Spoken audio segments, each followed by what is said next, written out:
Estudando o livro de 1 Reis, e hoje nós estamos no capítulo de número 20, se eu não estou enganado, amém? 1 Reis, capítulo 20. Eu me atrasei, irmãos, porque eu estava preparando essa mensagem e eu tive dificuldade de entender essa palavra, porque nós vamos ler nessa noite uma grande vitória que o Senhor concedeu a Acabe. E aí eu fiquei assim, Deus, Acabe é um homem afastado, Acabe é um homem que está desviado, mas no capítulo 20 nós vamos ler a vitória que o Senhor concedeu a Acabe. O tema da mensagem é Deus dos montes, Deus dos vales. Amém? Deus dos montes e Deus dos vales. E você me permite ler todo o capítulo 20, você me permite ser um pouco mais extensivo na leitura bíblica aqui, tenha paciência e acompanha comigo, porque eu vou fazer a aplicação de todo o capítulo. Eu preciso entender tudo o que eu vou falar aqui, para isso a gente tem que ler todo o capítulo. Diz assim: o rei Ben-Hadad da Síria convocou todo o seu exército, acompanhado de 32 reis com seus cavalos e carros de guerra, cercou e atacou Samaria. Ele enviou mensageiros à cidade, a Acabe, o rei de Israel, que lhe disseram: isto é o que diz Ben-Hadad, a sua prata, o seu ouro são meus, e o melhor das suas mulheres e filhos também. O rei respondeu: que seja conforme tu dizes, ó rei, meu senhor, e tudo que eu tenho somos teus. Os mensageiros voltaram e disseram: assim diz Ben-Hadad, mandei tomar a sua prata e o seu ouro, suas mulheres e seus filhos, mas amanhã, a esta hora, enviarei os meus oficiais para vasculharem o seu palácio e as casas dos seus oficiais. Eles me trarão tudo o que você considera de valor. O rei de Israel convocou todas as autoridades de Israel e lhes disse: veja como esse homem está querendo a nossa desgraça. Quando mandou tomar as minhas mulheres e os meus filhos, a minha prata e o meu ouro, eu não lhe neguei. As autoridades e todo o povo responderam: não lhes deis atenção, nem concordes com as suas exigências.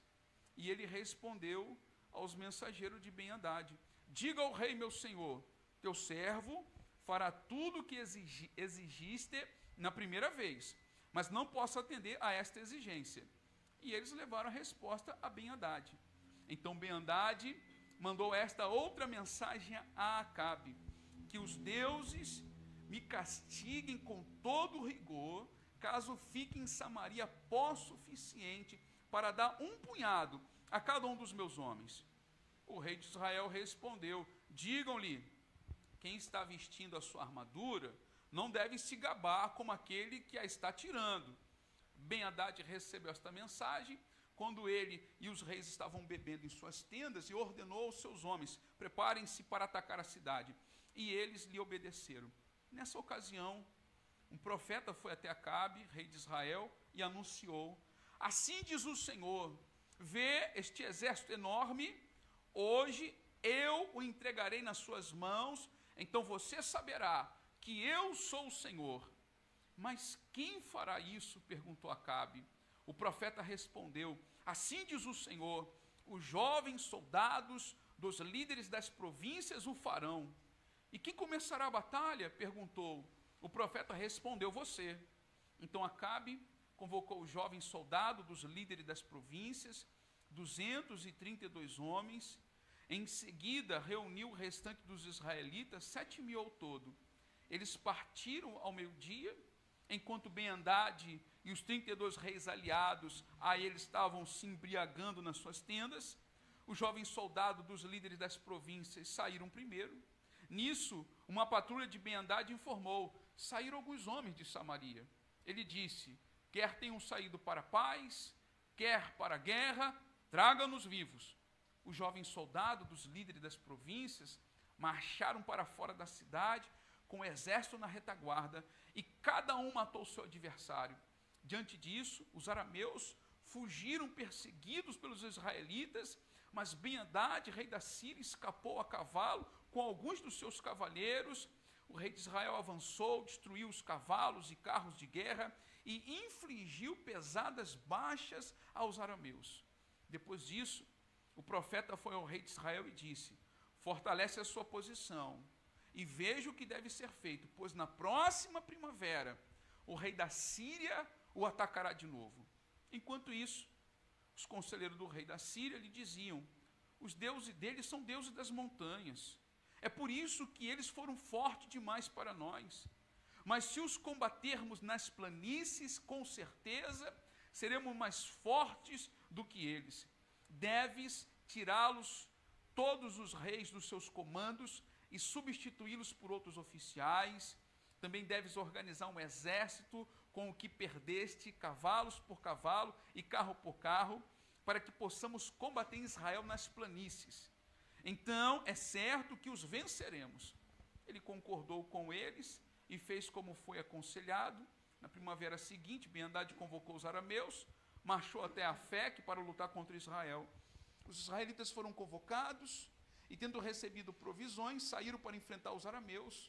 Os israelitas, acampados no lado oposto, como dois pequenos rebanhos de cabras, enquanto os arameus cobriam todo o campo. O homem de Deus foi ao rei de Israel e lhe disse: assim diz o Senhor, como os arameus pensam que o Senhor é um Deus das montanhas e não um Deus dos vales, eu entregarei esse exército enorme nas suas mãos, e vocês saberão que eu sou o Senhor. Durante 7 dias estiveram acampados em frente um do outro, e no 7º dia entraram em combate. Num só dia, os israelitas mataram 100.000 soldados de infantaria arameus.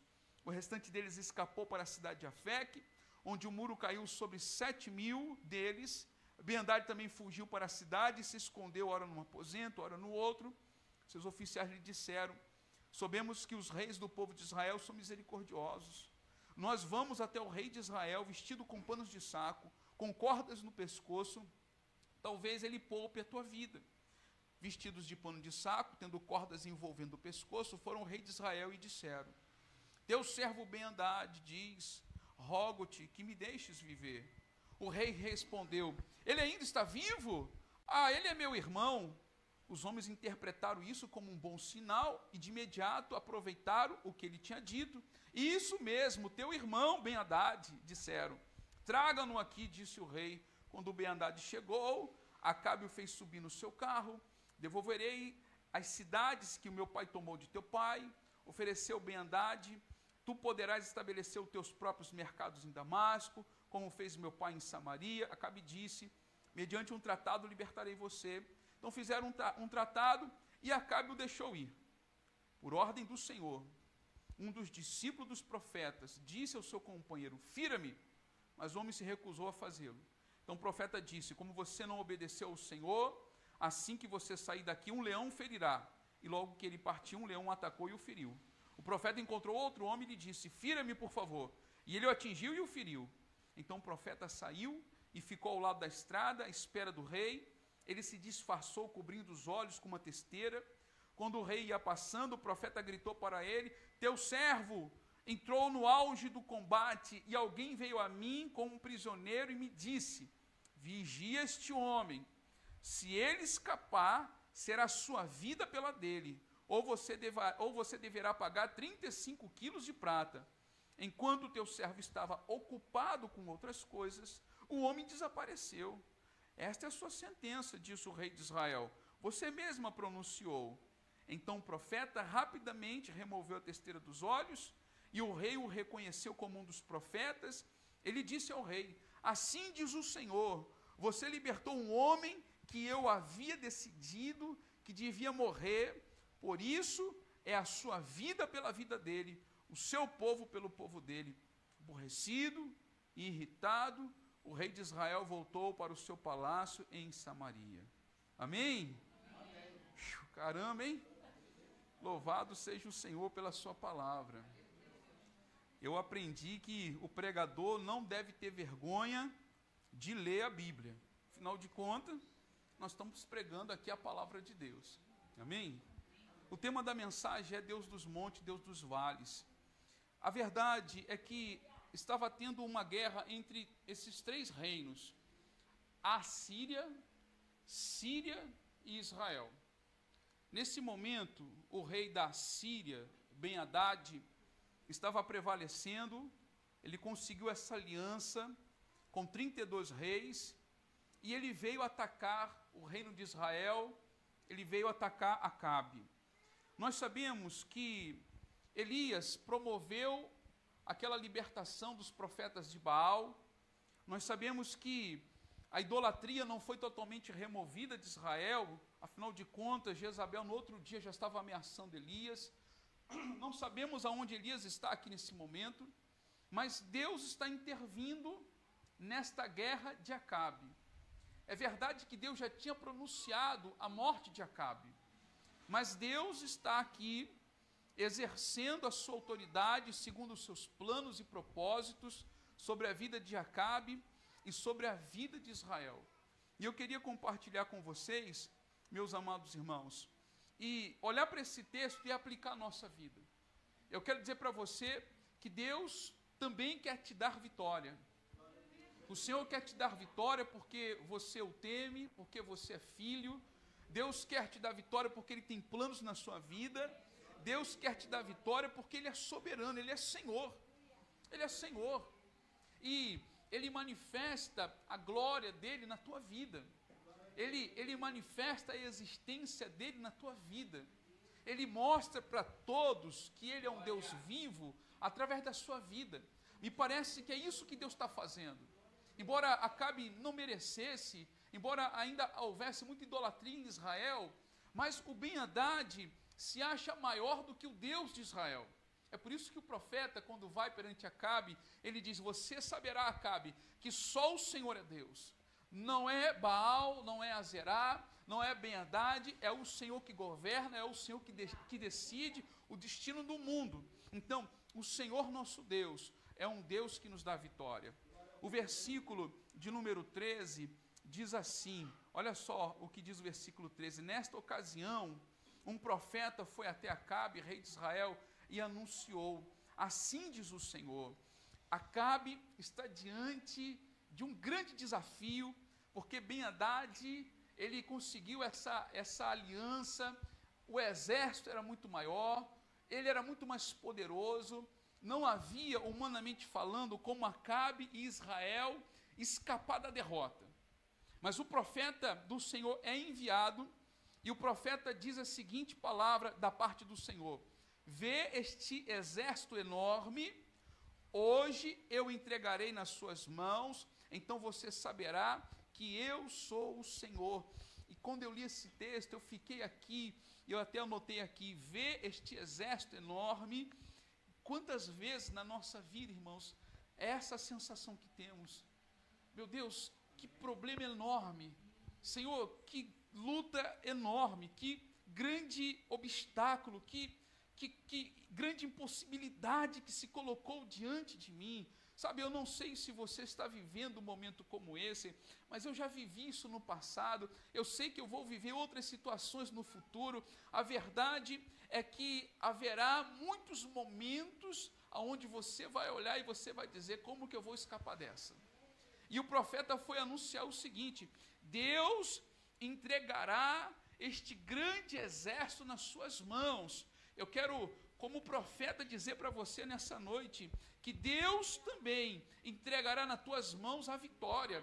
Você está aqui nessa noite, você está ouvindo essa palavra não é do meu coração, eu não escolhi esse texto, foi Deus que me deu. Eu estou dizendo a você as palavras que o Senhor me deu. O Senhor entregará nas tuas mãos os seus inimigos, este grande problema, este enorme exército opositor, este enorme exército que se levantou para destruir você. Deus entregará nas suas mãos. Mas eu quero ressaltar 2 pontos para que isto aconteça. Olha só o que o profeta diz. O Acabe diz assim: quem fará isto? E aí o profeta responde da parte do Senhor: assim diz o Senhor, os jovens soldados dos líderes das províncias, no versículo 14, os jovens soldados dos líderes das províncias o farão. E quem começará a batalha? Perguntou o profeta. E quem começará a batalha? O profeta respondeu: você. Duas coisas que a gente precisa ressaltar em Acabe, apesar da sua apostasia, apesar da sua vida de idolatria. Neste momento, Acabe, ele crê e ele obedece a direção que Deus está dando.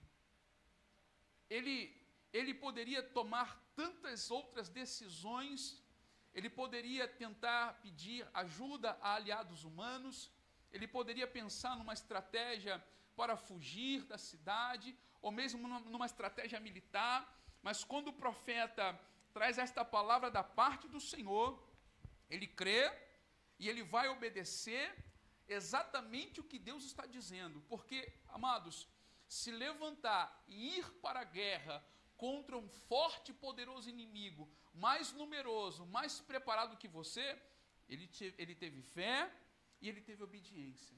E esta fé e esta obediência se manifestaram de duas maneiras.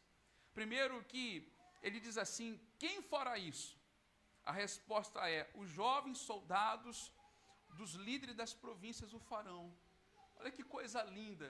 Deus está dizendo: Acabe, quem vai começar esta batalha, quem vai fazer com que você alcance a vitória nesta guerra, nesta batalha, serão os jovens. 232 jovens. Era um número tão pequeno, tão insignificante, que quando eles estão marchando para o combate, e os soldados de Ben-Hadad os vê, os observa, o que eles vão dizer para Ben-Hadad é o seguinte: olha, está vindo algumas pessoas na nossa direção. Eles não dizem assim: ó, Israel está marchando contra nós para a guerra. Eles não falam isso. Eles dizem: está vindo algumas pessoas, porque 232 jovens não ameaça ninguém, não ameaça ninguém. E eu fiquei lembrando que a palavra diz acerca dos jovens, que os jovens são fortes, que os jovens já venceram o maligno. Eu fiquei lembrando de Davi sendo muito jovem, a coragem que ele teve para enfrentar Golias, sabe, os outros homens de Deus que foram escolhidos na sua juventude, Jeremias e tantos outros. Eu fiquei pensando: Deus, mas essa palavra não pode só para o jovem não, tem que ser para mim também. Eu não sou mais jovem, mas também eu quero para a minha vida. E aí eu quero olhar e dizer o seguinte: irmão, a gente pode até envelhecer, mas o nosso espírito, a nossa força, a nossa disposição precisa permanecer a mesma. Porque é isso que o jovem é, não é? O jovem é disposto, o jovem é corajoso, o jovem é animado, o jovem, ele tem força e vontade para estar na obra de Deus, para fazer a obra do Senhor. E a gente não pode deixar que o tempo nos envelheça, a gente não pode deixar que o tempo mate este primeiro amor, a gente não pode deixar que o tempo nos leve a este lugar de mediocridade, de um lugar de cegueira espiritual. No Salmo 103, o salmista diz: Senhor, o Senhor coroa minha vida de graça e de misericórdia, o Senhor redime a minha vida da cova, me coroa de graça e de misericórdia, de sorte que a minha mocidade se renova como a águia. O profeta está dizendo: olha, os jovens, eles vão fazer isso. E aí, ele diz assim: mas quem começará a batalha? Você começará a batalha. O Senhor entregará os inimigos nas suas mãos. O Senhor derrotará este forte e poderoso exército. Mas você terá que ter atitude de começar esta batalha. E eu anotei aqui: embora Deus me prometa a vitória, embora seja o Senhor que me entregará os inimigos nas minhas mãos, eu preciso ter atitude. Eu preciso ter atitude, e eu quero que você reflita no que eu estou falando, sabe? Hoje é noite de você lançar fora toda a preguiça espiritual, hoje é noite de você lançar fora todo o espírito de desistência, hoje é noite de você lançar fora todo o sentimento de entrega, de rendição. Levanta a sua cabeça hoje, esforça as tuas mãos, olha para o alto, olha para o teu Senhor e começa a seguir em frente, começa a marchar em direção à vitória, começa a se posicionar como homem de Deus que Ele te chamou para ser, como mulher de Deus que Ele te chamou para ser, porque Deus entregará nas tuas mãos os teus inimigos, mas você começará a batalha. E diz a Bíblia, meus amados irmãos, que quando aqueles jovens, eles, naquele primeiro combate, eles matam os seus inimigos, um espírito de pânico se apodera do exército de Ben-Hadad, e eles partem desesperadamente em retirada. Nisto, o exército de Acabe, de 7.000 soldados, que estavam marchando atrás dos jovens, aproveitam o desespero dos seus inimigos e também perseguem, e aquele exército poderoso de Ben-Hadad, toda aquela segurança de Ben-Hadad, ele nem parou de beber, ele continuou bebendo na tenda, ele achava que seria uma vitória fácil, ele achava que esmagaria Israel. Ele disse para Acabe: olha, o pó de Samaria não vai ser suficiente para distribuir um punhado para cada um dos meus servos. O Ben-Hadad sofreu uma terrível derrota naquele dia, porque o Senhor lutou pelo seu povo, o Senhor lutou pelo seu povo, o Senhor entregou os inimigos nas mãos de Israel. Deus, Ele faz dessa forma na nossa vida.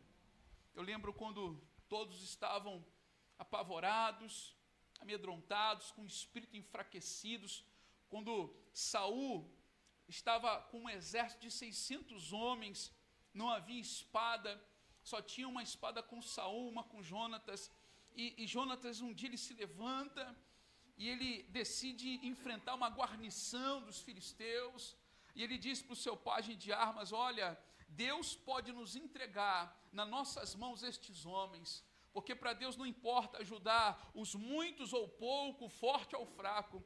E quando Jonatas entra naquela batalha e ele consegue vencer aquela guarnição, são 20 homens que são mortos por Jonatas naquele dia. O exército filisteu que cercava Israel é tomado por pânico e Deus concede uma grande vitória para Israel, para Saul e para Jonatas naquele dia. Eu quero dizer essa palavra para a sua vida, sabe? É verdade que os seus problemas são muitos, é verdade que as impossibilidades, elas estão diante de você, mas Deus pode soprar um vento forte e abrir caminho para você. Deus pode destruir as impossibilidades, Deus pode abrir as portas que estão fechadas, Deus pode enviar cura, Deus pode enviar a ajuda que você precisa, Deus pode te socorrer, Deus pode cumprir na sua vida, Ele quer cumprir na sua vida a promessa que Ele está te fazendo nesta noite, de entregar nas tuas mãos os teus inimigos. Creia, obedeça, seja forte, tenha atitude, e o Senhor cumprirá a promessa. O tempo passa, a vitória é conquistada. No versículo 22, o profeta mais uma vez comparece perante o rei.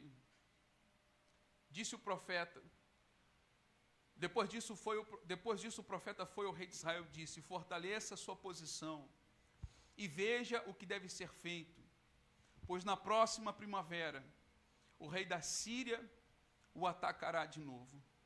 Eu anotei aqui: se fortalece, se prepare, porque o inimigo vai atacar de novo. Fala para o irmão que está do seu lado isso. Se fortaleça, se prepare, porque o inimigo vai atacar de novo. E aí eu queria que você abrisse a sua Bíblia, aqui em Efésios, no capítulo 6, diz assim a palavra do Senhor. Acompanha comigo essa leitura. O versículo de número 10 diz assim: no demais, irmãos meus, fortalecei-vos no Senhor e na força do seu poder, revesti-vos de toda a armadura de Deus, para que possais estar firmes contra as astutas ciladas do diabo, porque não temos que lutar contra a carne e o sangue, mas sim contra os principados, contra as potestades, contra os príncipes das trevas deste século, contra as hostes espirituais da maldade nos lugares celestiais. Portanto, tomai toda a armadura de Deus, para que possais resistir no dia mau, e havendo feito tudo, ficar firme. Estais, pois, firme, tendo cingido vossos lombos com a verdade, e vestido a couraça da justiça, e calçado os pés na preparação do evangelho da paz, tomando sobretudo o escudo da fé, com a qual podereis apagar todos os dardos inflamados do maligno. Tomai também o capacete da salvação e a espada do Espírito, que é a palavra de Deus. Você venceu batalhas, você venceu dias maus, mas você não deve baixar a guarda, você não deve esmorecer, você não deve enfraquecer suas mãos. Como igreja, precisamos sempre nos preparar, estarmos fortalecidos, porque o inimigo voltará a nos atacar, porque o inimigo se levantará mais uma vez para cair, mas temos que estar preparados. É poderosa a palavra de Deus, porque estou falando de milagre, estou falando de intervenção do céu, mas estou falando de responsabilidade humana, estou falando de decisão do homem.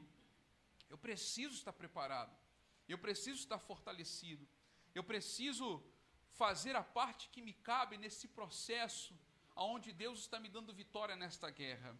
O tempo passou, um ano exatamente passou, e aí a resposta dos conselheiros para o rei Ben-Hadad foi a seguinte, o versículo 23 diz: enquanto isso, os conselheiros do rei da Síria lhe diziam: os deuses dele são deuses das montanhas, é por isso que eles foram fortes demais para nós, mas se os combatermos nas planícies, com certeza seremos mais fortes do que eles. Era o pensamento, não é, que havia naquele tempo, de que o sistema politeísta, um Deus para cada área, um Deus responsável por cada situação da vida do homem. Então eles olharam para o Deus de Israel e disseram: não, ele é Deus das montanhas, ele é especialista das montanhas, ele não é Deus dos vales. E eles aconselham então Ben-Hadad a reunir o mesmo exército. Ele tira os reis do comando, coloca generais, comandantes preparados na batalha, acostumados com a guerra, e um ano depois, mais uma vez a guerra está contra Israel. E diz aqui então, o versículo 28, diz assim: o homem de Deus foi ao rei de Israel e lhe disse: assim diz o Senhor, como os arameus pensam que o Senhor é um Deus das montanhas e não um Deus dos vales, eu entregarei esse exército enorme nas suas mãos, e vocês saberão que eu sou o Senhor. Olha, Acabe, eles estão dizendo que eu sou um Deus somente das montanhas, eu não sou o Deus também dos vales, por isso eu vou mostrar para eles que eu sou o Deus das montanhas e que eu sou o Deus dos vales. E é importante dizer a situação do povo de Israel. O versículo 27 diz o seguinte: os israelitas foram convocados e, tendo recebido provisões, saíram para enfrentar os arameus.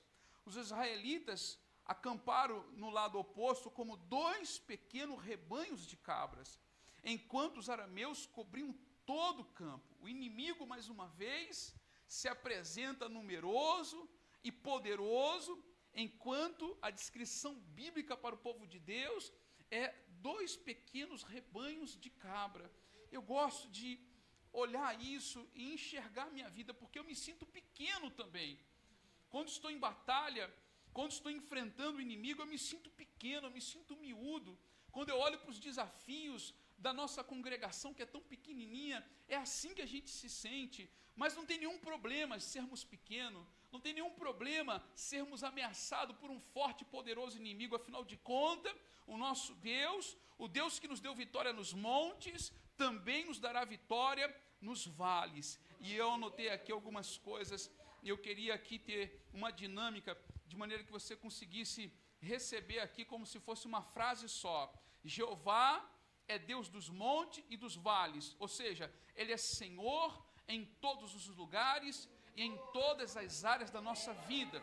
Os arameus disseram: Ele só é dos montes, não é dos vales, mas o nosso Deus é dos montes e dos vales. O nosso Deus cura, o nosso Deus restaura, o nosso Deus salva, o nosso Deus prospera, o nosso Deus liberta, o nosso Deus transforma, o nosso Deus é o Senhor sobre todas as coisas. Ele é Senhor da nossa vida, Ele é Senhor da igreja, Ele é Senhor do Brasil, Ele é Senhor do mundo, Ele é Senhor sobre todas as coisas, especialista em todas as áreas, um Deus eficaz eficaz em todas as áreas, um Deus que quando libera a sua palavra se cumpre, um Deus que chama à existência aquilo que não existe, um Deus que coisa alguma sequer é difícil para ele.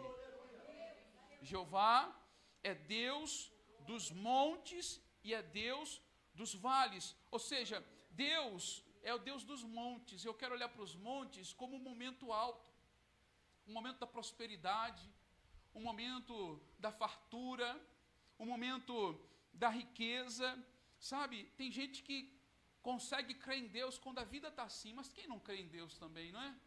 Porque tudo está dando certo, todas as coisas estão funcionando, tudo está fluindo, mas Ele não é somente o Deus quando tudo está dando certo, não é somente o Deus dos montes, Ele também é o Deus dos vales.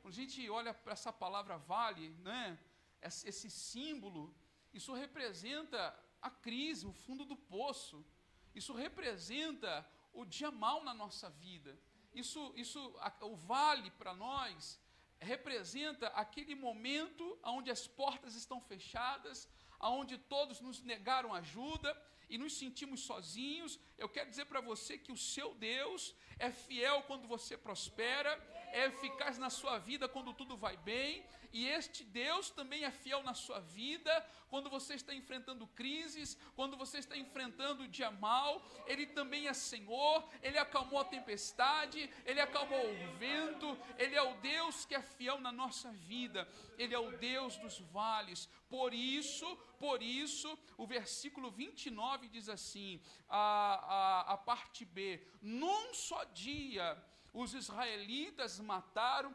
100.000 soldados de infantaria arameus. Nunca houve uma batalha no período dos reis que houve uma derrota tão grande dos inimigos num só dia, somente no tempo dos juízes. Esse versículo te leva a lembrar de Josué invadindo Canaã e destruindo os povos que habitavam ali. E eu quero dizer para você que da mesma forma, porque seu Deus é o Deus dos montes, porque o seu Deus é o Deus dos vales, num só dia, quem sabe esta noite, quem sabe esta semana, quem sabe este ano, eu quero dizer para você que Deus vai mover, que Deus vai mudar as coisas, que Deus vai arrancar você desta crise, que Deus vai te erguer, Ele vai te levantar, Ele vai abrir as portas, Ele vai enviar o socorro do céu, Ele vai segurar nas suas mãos, Ele vai dizer: não temas, meu filho, eu te ajudo, eu te sustento, eu sou fiel na sua vida. Oh, meu amado irmão, se o teu coração está tomado pelo pânico, se você entrou aqui nesta noite amedrontado, se você entrou aqui nesta noite preocupado, angustiado, recebe esta palavra. O teu Deus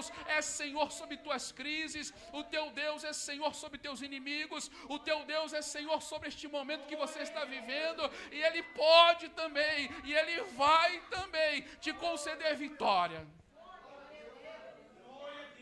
Num só dia, eram dois pequenos rebanhos de cabras, o inimigo espalhado sobre o vale, mas num só dia, porque Deus disse: eu vou mostrar para eles que eu sou Deus, eu vou mostrar para os arameus: Acabe, escuta bem, eu vou mostrar para eles que eu sou o Senhor dos montes, dos vales, eu sou o Senhor sobre todas as coisas. Se prepara, Acabe, vem vitória. E foi uma grande derrota do rei Ben-Hadad. Desta vez, os seus homens são mortos, muitos morreram em batalha, 100.000 como nós lemos, o muro caiu sobre mais 7.000, Ben-Hadad está escondido, Ben-Hadad está fugindo de um lado para o outro, e não tinha para onde ir. Então, os seus aliados disseram: olha, o rei, os reis de Israel são misericordiosos, a gente não tem jeito, vamos pedir clemência, vamos pedir misericórdia. E quando eles chegam diante de Acabe, diz assim o versículo 32, vestido de panos de saco e tendo cordas envolvendo o pescoço, foram ao rei de Israel e disseram: teu servo Ben-Hadad diz, rogo-te que me deixes viver. O rei respondeu: ele ainda está vivo? Ele é meu irmão. Os homens interpretaram isso como um bom sinal e de imediato aproveitaram o que ele tinha dito. Isso mesmo, teu irmão Ben-Hadad. E disseram, traga-nos aqui, disse o rei. Quando Ben-Hadad chegou, Acabe o fez subir no seu carro. E é impressionante quando a gente lê as histórias dos reis de Israel, quantos homens perderam a possibilidade de vencerem a guerra por causa dessa atitude. Por causa dessa atitude. Vamos tentar entender o que está acontecendo com Acabe, o que tinha no coração dele, para ele ter essa atitude de chamar este homem que o ameaçou, que invadiu Israel, um ano depois invadiu de novo, e agora ele está chamando este inimigo de irmão. Agora ele está pegando esse inimigo e está colocando no carro dele. Por que ele faz isso? Eu fiquei tentando imaginar, quem sabe porque Acabe estava ensoberbecido pela vitória, ele não entendia que tudo aquilo que aconteceu não foi ele, foi Deus. Quem sabe ele estava vaidoso, sabe, querendo se amostrar para os demais, querendo dar uma de, né, não, eu sou misericordioso. Mas tem um outro problema aqui. Um outro problema. Como eu disse no começo da mensagem, havia guerra com a Síria e Israel. E se Acabe conseguisse estabelecer uma aliança com a Síria, para a Síria atacar Israel, teria que passar pela Síria. Então, você está me entendendo aqui, né? Não está confundindo quando eu falo a Síria e Síria não, né? Então, a Síria seria uma proteção para Israel política.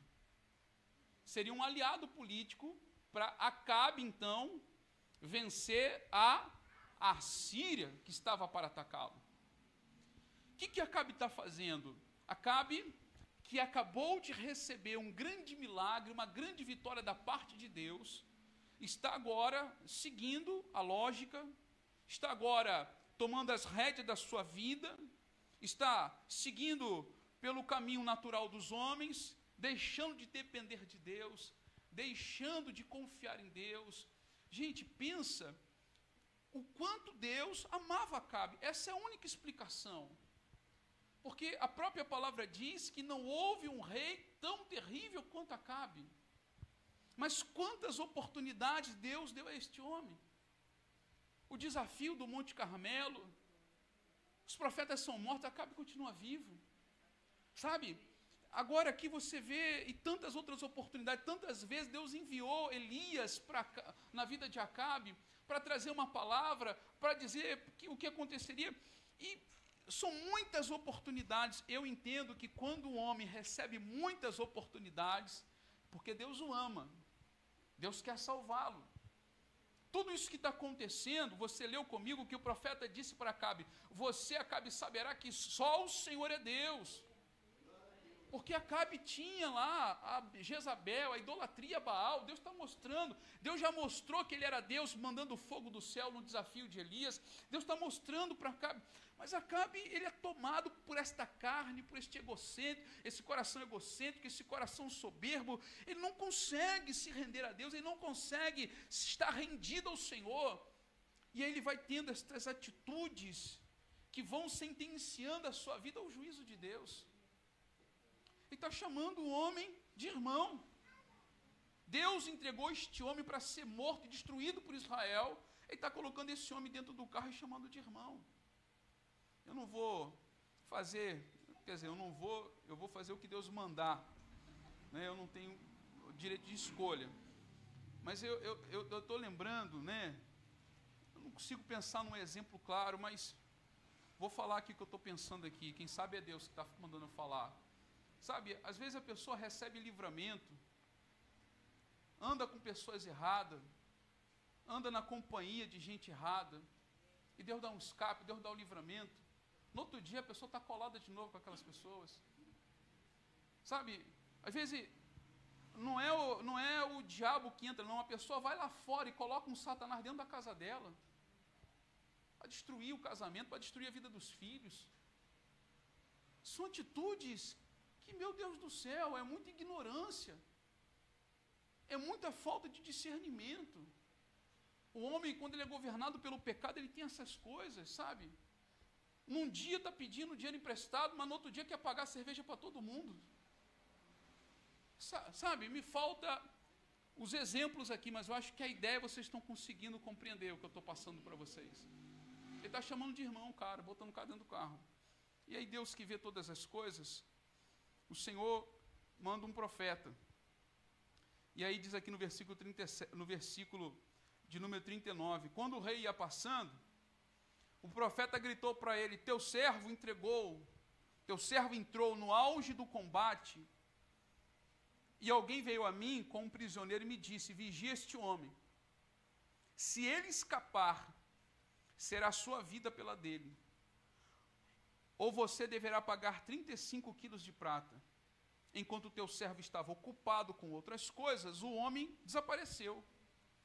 Esta é a sua sentença, disse o rei de Israel. Você o mesmo pronunciou. Então o profeta, rapidamente removeu a testeira dos olhos, e o rei o reconheceu como um dos profetas, e ele disse ao rei, assim diz o Senhor, você libertou um homem que havia decidido que devia morrer, por isso é a sua vida pela vida dele, e o seu povo pelo povo dele. Aborrecido e irritado, o rei de Israel voltou para o seu palácio em Samaria. E aqui o profeta, a semelhança de Natã, quando vai repreender Davi, o profeta, ele encena toda uma situação, e ele traz uma parábola, ele traz uma história para o rei de Israel, para que o rei de Israel entendesse. E na história do profeta, ele diz o seguinte, eu recebi a missão de vigiar um prisioneiro de guerra. Mas aí eu fiquei distraído com as outras coisas, ocupado com outras coisas, e ele fugiu. O que deve acontecer comigo? O rei disse, você deve pagar pela vida dele. É a sua vida pela vida dele. E aí então o profeta faz a aplicação ao rei de Israel. Então aqui está algumas coisas que eu consegui anotar. Primeiramente, dentro da parábola que o profeta falou, e olhando para a vida de Acabe, o versículo 39, quando ele diz aqui essa história, que o homem fugiu, a missão que Deus nos dá, deve ser cumprida. Eu entreguei o inimigo nas suas mãos, você deveria matar, você deveria exterminar este povo, você deveria ir até o fim. Não lembra Saul com os amalequitas, que poupou lá o rei dos amalequitas? Não basta meia obediência, não basta uma obediência de 80%, é preciso obedecer a Deus e fazer tudo que Deus está ordenando na nossa vida. A missão tem que ser cumprida na nossa vida, porque senão não adianta as vitórias que Deus nos dá. Senão não adianta Deus operar milagre, abrir portas, abençoar a sua vida, porque você joga tudo por água abaixo, você joga tudo por terra. A missão precisa ser cumprida. Acabe não cumpriu a missão. Qual a consequência disso? O castigo de Deus. E como que a coisa vira? O Deus que estava prometendo vitórias, agora está sentenciando a juízo. Irmão, a gente precisa governar o nosso coração melhor. A gente precisa ter consciência do privilégio e da seriedade do reino de Deus. A gente não pode se comportar como um menino, como um garoto desatento, olhando para... A gente tem que ter compromisso com esse testemunho interior que Deus nos dá, que nós estamos na presença de Deus. Porque num dia Deus abençoa, no outro dia Deus castiga. Uma hora Deus está dizendo para Pedro, bem-aventurado é você, não foi carne e sangue que te revelou, foi meu Pai. Na outra hora Deus está dizendo para Pedro, para trás de mim, Satanás. A gente precisa lidar com a nossa vida espiritual com mais seriedade. O triste resultado de permitir que as coisas boas da vida possam nos afastar de outras coisas melhores, porque na parábola do profeta, ele se distraiu. Não diz que ele pecou. ele se distraiu. Não é isso que ele falou? Olha, eu fui responsável por guardar um prisioneiro, e aí eu me distraí. Não é o que estava acontecendo com Acabe. Acabe, quem sabe, estava pensando na guerra dele contra a Assíria. Quem sabe Acabe estava pensando como que vai ser bom eu fazer um acordo econômico, um acordo comercial com o rei Ben-Hadad. Olha, eu posso conseguir isso, conseguir essa vantagem, conseguir esse lucro, nós vamos ter esse crescimento econômico, o PIB vai aumentar e tal, e tal, e tal. E ele esqueceu, distraído com essas coisas, da palavra que Deus disse, que ele deveria destruir os inimigos. Cuidado com as distrações. Cuidado para que a bênção que Deus te deu não torne você desatento e isso traga juízo para a sua vida. E aí, eu coloquei aqui, olha, foi-se o rei de Israel para sua casa, desgostoso, indignado, ressentido e zangado. A alegria da vitória foi perdida por alguém que se distraiu na batalha.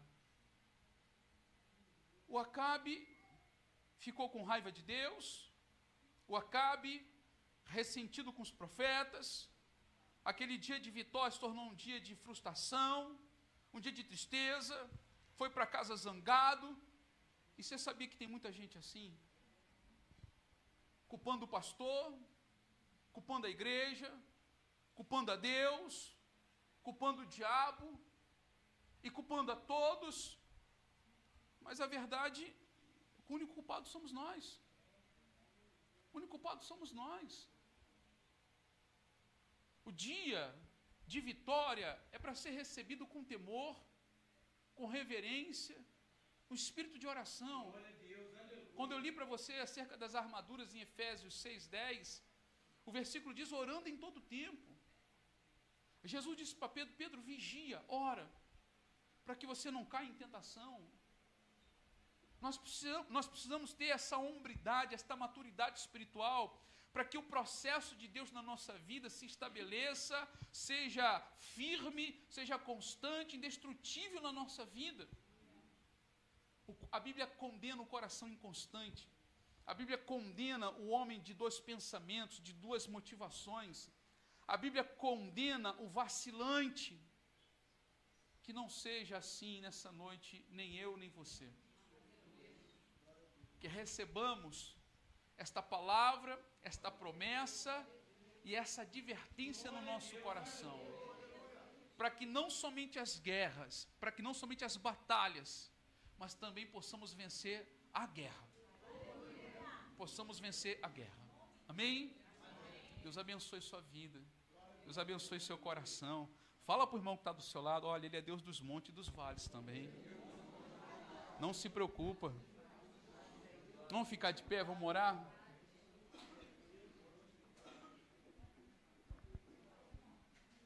Queria convidar meu amado irmão Diácono Flamengo.